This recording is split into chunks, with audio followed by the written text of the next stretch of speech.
بسم اللہ الرحمن الرحیم۔ اگر آپ چاہتے ہیں جو آپ کہیں وہی اگلا بندہ کرے، لوگوں کے دل میں آپ کی رسپیکٹ پیدا ہو جائے، عزت پیدا ہو جائے، تو آپ نے یہ مختصر سا عمل کرنا ہے۔ آپ نے عشاء کی نماز کے بعد یا ظہر کی نماز کے بعد یا مغرب کی نماز کے بعد 2 رکعت نفل حاجت کی نیت سے پڑھنے ہیں۔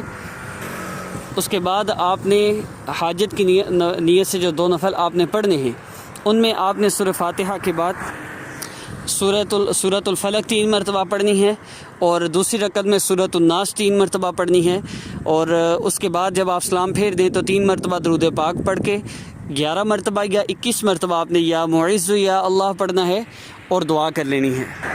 پھر جب بھی آپ کا کسی سے سامنا ہو جسے آپ چاہتے ہو آپ کی عزت کرے، اس کے سامنے آپ نے درود پاک پڑھنا ہے۔ اس عمل کو 3 دن کرنا ہے۔ اس کے بعد ساری زندگی بس یا معز یا اللہ کا عمل کر کے صرف درود پاک پڑھنا ہے آپ نے، اور ہر بندہ آپ کی عزت کرے۔